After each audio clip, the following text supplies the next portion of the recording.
This is my voice out here in the untreated room, and then I'm going to travel in here into the theater, and you can hear my voice in here. And it definitely has like some echo, especially when I get up against the wall. What we're going to do is we are going to treat this room and hopefully make some improvements. Okay, so I am out here in the great room, and you can hear my voice out here, and then I'm going to move into the theater, and you can hear hopefully that there is a difference. Is there a difference in my voice in this room versus out in the other room? So, Forrest, we are back here in your theater yet again. Thank you. Here we are. Thank you. Yeah. So this is a follow-up video to the video tour that we did at some point in the last 2 months. Something like that. Yeah. 2 months ago. So we went around your theater and you shared all of your setup, all of the specs on your theater, and we did a video tour, and I posted the video, and it did very well. Got a very positive response from everybody. Thank you. Yeah. But the overwhelming majority of the comments pointed out the lack of acoustic treatment. Yes. In your theater. And by lack, I mean zero. There was zero acoustic treatment. Well, I mean, I didn't do a hardwood floor. That's true. That's true. So... Or ceramic tile. You don't have a ceramic tile. Right. And there are chairs. So I guess Yeah. it's not zero. A little bit. Yeah. So I have been I wouldn't say pressuring, but I would say I've been gently nudging you in the direction of getting acoustic treatment for 2 years now, probably. Probably. Yeah. I mean, I will say that my theater is a lot better because of your nudgings that happen. The little upgrades that I've pushed you towards. Oh, well, I'm glad it's See, I don't even need upgrade-itis because George has it for me, and I end up getting good stuff. Awesome. Well, I'm glad I can be a positive influence in your life. Yeah. Okay, so did all of those comments have any sway on you? Like, did you read all those comments and think to yourself, maybe I should get acoustic treatments? Did the video itself have that? Probably not. Probably too much. Probably not too much. No, Okay. but Okay. I mean, I've known that I needed them. I will say now that I have them, I think it's a pleasant surprise. Oh. I think I'm going to like them a lot more than I realized that I would, if that makes sense. Oh, okay. Yeah. Well, that's good. That's a Yeah. positive. That's a positive. Okay. So what happened is after we got so many comments on that video about the need for acoustic treatment, I reached out to GIK Acoustics. Yeah. Which GIK Acoustics is the company that I purchased the acoustic panels for my home theater from.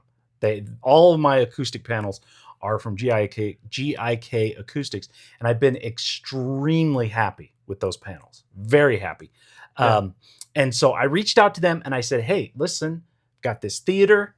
It's in need of acoustic treatment. Would you be interested in sponsoring a video to highlight what your panels can do? And they said, yeah, let's absolutely do it. So we got these panels, and it was, I mean, it took us what? It took us 2 evenings to install them. Yeah, 2 evenings. We started. We got all the ones on the wall first on the first evening, and then last night we were able to get the ones on the ceiling. On the ceiling, yeah. Yeah. And I will say, well, first we'll go over the installation, and then second we'll go over what types of panels we ended up getting. Oh, okay. So as far as the installation, were they easier to install than you anticipated? More difficult? About the same? Yeah, they're not too bad. All the ones on the wall are. It's basically like hanging a big picture. Yeah. I mean that's it. So yeah. We use the drywall screws with the drywall anchor. Yeah. Just for a little bit of extra support. They really don't weigh that much. Yeah. I don't think you've got any in the shot, but the diffusion panels, those ones just hang with the little saw hook. The little sawtooth hanger. Yeah, sawtooth hanger Yeah. thing. And so they were relatively easy. The ones on the ceiling, they weren't so bad. I will say that it probably wasn't as bad because you had done it before. Yeah. If we were just trying to figure that out, that may have been a little bit harder. Yeah. Yeah. So because I'm just such a tough guy to hold them up like that. That's true. Forrest advantages. Forrest did the heavy lifting on that job. But yeah, so GIK Acoustics, they do make a mount for mounting them on the ceiling, which the benefit of those mounts is that they actually create added separation between the ceiling and the panel. We didn't have that option on the ones on the front because the ceiling is already so close to the screen. So we couldn't go any lower than we already did.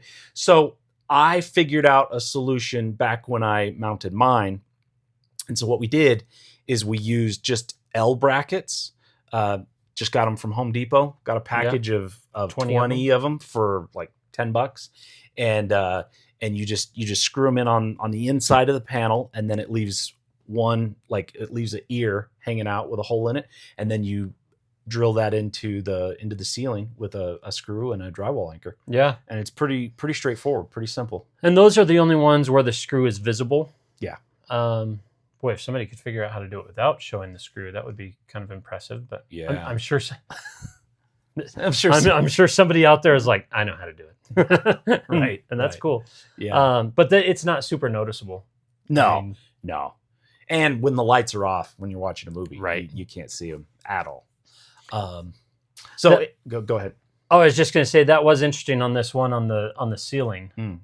And the one in the middle, we've got 3, and the one in the middle is set back a little bit. And we just kind of did that randomly. Yeah. I mean, we're just like, hey, we'll just give it a little character. And boy, we were sweating when we said, wait a minute, did we block some of the view? And it is so close. Like if we had been just a quarter of an inch further back, it would have created a tiny little shadow on the top of the screen. So yeah, as it is, it's perfect. Yeah. So it is absolutely perfect. Yeah, that is funny how that worked out. So that's the installation process for the panels. Now, as to the type of panels that we got, basically we got absorption panels. Those are the black fabric covered panels. And then we got diffusion panels, which are the panels that have like the cutout design on the wood on the front. And then we also have a couple of the absorption panels have what's called a scatter plate. And it is kind of similar to the cutout design on the diffusion panel. It's a little bit different, but it's the same basic idea. And it's actually under the black fabric. So you can't see it, but if you run your hand across it, you can feel it underneath it. So really we kind of have 3 different types of panels in here. And we just kind of did a mix and match, and you can see how we placed them. And yeah, I mean, it wasn't super complicated. No, my son walked in. I mean, my son walked in and he said, so do you have like a strategy when you place these? And we're like, well, kind of. I mean, to make them sound good and look good. Yeah. I mean, and that was it. I mean, it seems like it's kind of random. Maybe there are some. Yeah, I mean, there's some best practices. You definitely want to cover like the first reflection points off of the speakers. So if you're limited on panels, you use a mirror, and you can have someone sit in the main listening position, and then have another person just slide the mirror across the wall until you can see a speaker in the mirror, and then to place an absorption panel there. Yeah, that's kind of the first step, is just make sure you've got those first reflection points covered. And then from there, I mean, as far as the ceiling goes, that was pretty straightforward. We knew we needed the 3 up there to cover that. And then initially we thought we were going to put 2 up here, but then after we got everything on, I thought, I think 2 might be a little much, so we just opted for just one panel there. Plus, I was getting tired. Yes, Forrest was definitely getting tired. Holding those things up there while I'm going around and securing it in place. No, I think just the one is sufficient there, though. I Yeah. mean, that should do it. Yeah, definitely. So once we finished installing them, then it was very critical that we rerun the audio calibration Right. on your AVR. So he has a Denon AVR, and so it runs Odyssey. Right. So we reran Odyssey, and it went pretty quick. It didn't take very long, and it readjusted. It basically had to recalculate everything because it was basically this is a totally different room. So before we did anything in here, there are a couple things we did to test the sound. One was the clap test, Right. and when you clapped, hopefully the audio on my camera picked up the sharp echo. Right. And the long-lasting echo. I mean, it had a decay time of probably like 2 seconds. It was pretty long. It was super long. It was just like crack, and it was like. Okay, so the other thing we're going to test is we're going to do the clap test in here and just see how it sounds. So, Forrest, go ahead and give it a clap. Pretty good echo. So you're supposed to aim for like a 300 to 500 millisecond delay. So within 300 to 500 milliseconds, the sound is completely subsided. I think we're probably at about maybe 2 seconds. My internal timer is saying around there. Yeah, I have no idea. It's long. Yeah, maybe about 2 seconds. Maybe a second. I don't know. 2 seconds of delay. It's definitely over a full second. It's long. What about back here? Let's try it back here. Okay. All right. Interesting. A little bit less. But I think it's because there's more chairs up here. yeah. Yeah. Okay. Yeah. All right. Well, we'll do the same test after we get all the panels up. Yeah. I mean, it was crazy what kind of sound. And then once we got everything installed, the clap test, I mean, you can hear like it's the room is not dead, but it is not nearly. Yeah. It's not nearly as lively as it was. Like it I think we did a great job in making this room just sound so much better. So that's based on the clap test. Right. And then I also recorded my voice out in the room outside of the theater. And then as I was talking, I transitioned into the theater, both before we started, and then I did the same thing after we started. Or sorry, after we finished. Right. And so you can compare my voice in those 2 different scenarios. And then I'm going to travel in here into the theater, and you can hear my voice in here, out here, and then I'm going to move into the theater, and you can hear, hopefully, that there is a difference. Is there a difference in my voice in this room versus out in the other room? But then, once we got everything installed, then we cranked up some demos. Yeah. What did you think, Forrest? It was good. So we did the demo. What's it called? The Audiosphere. The Yeah. Dolby Atmos. Atmos Audiosphere. Yeah. Yeah. And we did that one before, Mhm. like just before we did anything. And it was interesting because we had done that tour with a few other people, and I remember watching that one, and somebody had some good sound treatment in their room, and it just sounded so good. I mean, you could hear all those sounds so distinctly around you. Mhm. And so then we listened, and it still sounded okay, but the sounds were not so distinct, right? Right. And that's really what I was hoping for to achieve with the sound panels, is just that you could really tell where the sound was coming from, and you were only hearing it from where it was intended from. Yeah. Because a lot of times, I mean, you would like kind of hear the Atmos, to the point that sometimes I was like, these speakers working, you know? And like, yeah, they are working. Yeah. But I think it's really just because it was bouncing around, so you couldn't tell where it was coming from. So anyway, we listened to that one after. So we did it before, and then we listened to it afterwards, and it does. I mean, it sounds really good. Yeah. So and just what I had hoped. I mean, you can definitely hear those distinct sounds from where they're intended to come from. Exactly.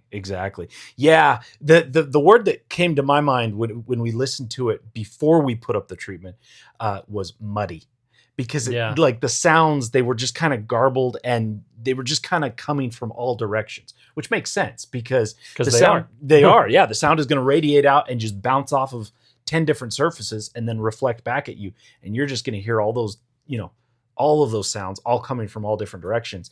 And now those reflections are cut down, diminished. And so you're just hearing it basically from the speaker. I think another clear advantage of the sound treatments is the dialogue.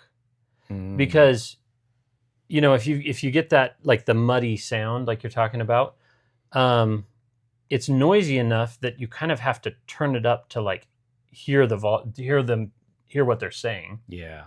And then that just, you're maybe turning it up louder than you want it.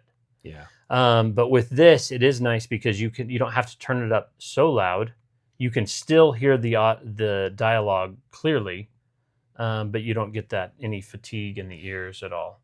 Yes. So I mean, it's nice. Yes, and I'm glad you pointed that out, because that was another thing that I noticed when we played those demos, is we had it cranked up pretty loud, but it wasn't like I was just like, oh, like that fatigue in the ears. It wasn't like painful. It wasn't uncomfortable. It wasn't an irritation. It was just like the sound, the overall sound was just so much smoother and just dialed in, controlled, and just kind of just the pure sound without all that extra right that comes with all those reflections.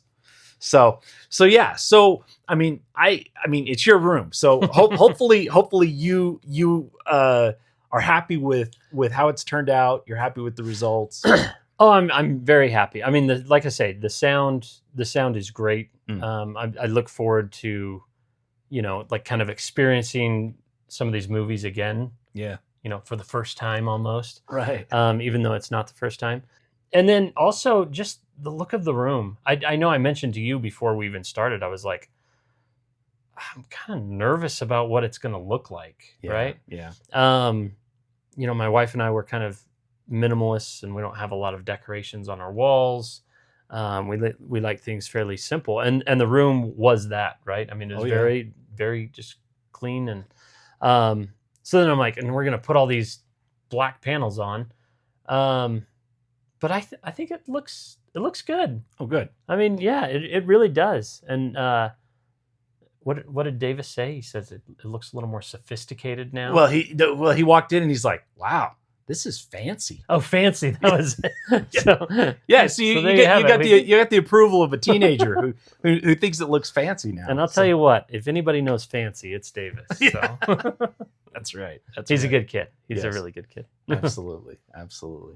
Cool. Well, I am really excited about this, and I think it turned out great. And I will say, every room needs to be treated. Depending on the room, depends on determines like how much. But every room, I mean, I can't imagine that there's a room out there that's like, oh no, we don't need any treatment for this room. Like, I think every room would benefit from treatment. And so, yeah, I have to agree. I mean, you can't.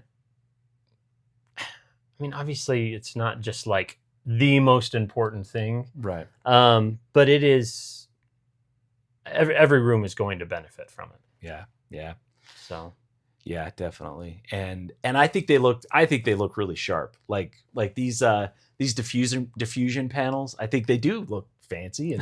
And GIK Acoustics, they have a lot of different designs. So like we went with just like their like basic kind of minimalistic simple designs, but they have a lot of different fabric colors. They've got different pattern designs for the diffusion panels. So I mean, really, they can customize it to fit in just about any room. Yeah. So yeah, definitely very cool. I'm excited. So let's watch some more demos. Let's do it. And thanks for watching.